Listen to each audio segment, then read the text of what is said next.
Hey everyone, Enra Silver here, and welcome to another episode of GlitchSlapped by Enra.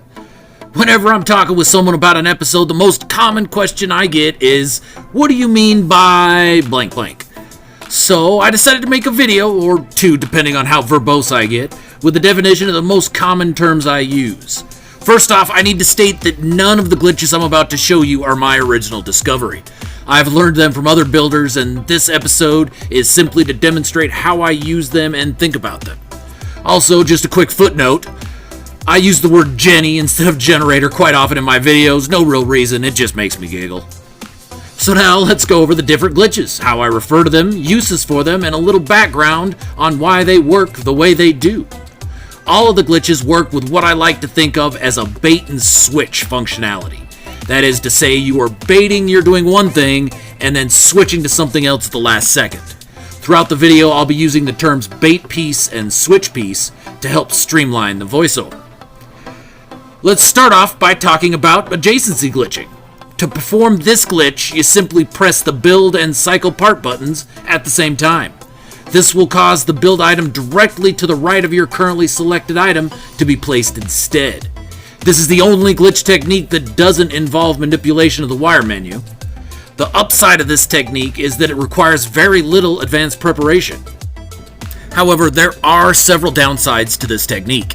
One is that the bait piece has to be green stated, but once collision was removed with Frontiers, this became much easier to do. Another downside is that the switch piece has to be the piece directly to the right of the bait piece. No other piece can be used.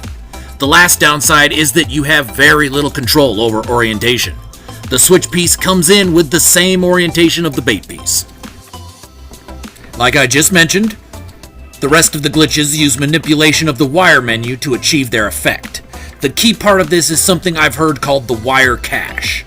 Not sure where I first heard the term, but it helped me get my brain around why the glitches work the way they do. When you go into the wire menu after selecting a piece, that piece will still be your active piece when you drop back out of the wire menu. This means that the game remembers what piece was active when the wire menu was activated. Referring to this as storing the piece in the wire cache inside my brain helped things make sense. So that's the terminology I'll be using from here on out. Next up is backwards adjacency. The first glitch I covered, the adjacency glitch, can only bring in a piece to the right. But what if you wanted the piece to the left instead?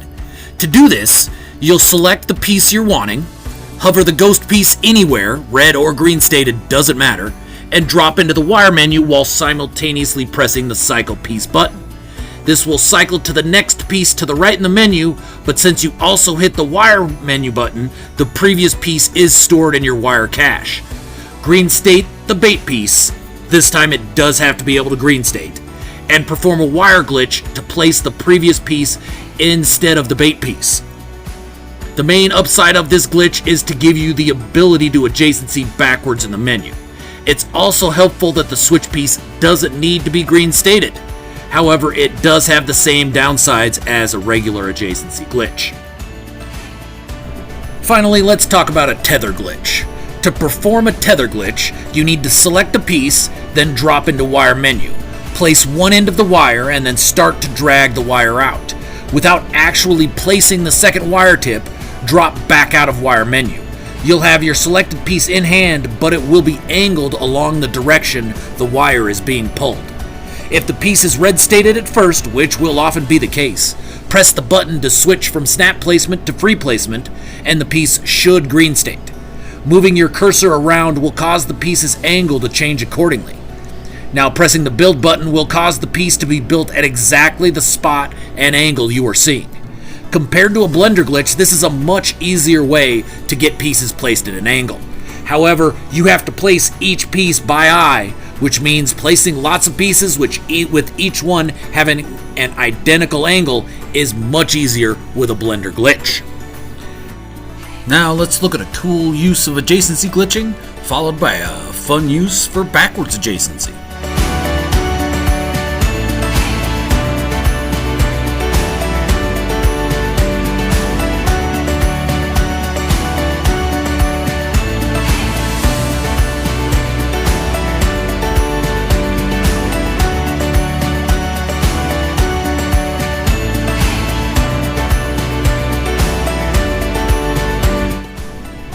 And that's going to do it for this episode of GlitchSlapped by Enra.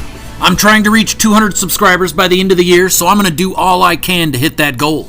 This means I'll be dropping a video a day until the end of the year. Check back tomorrow for a breakdown of wire and blender glitches. If you found this video helpful at all, please like, subscribe, and share with others. This has been Enra Silver, and until next time, may the glitch gods favor you.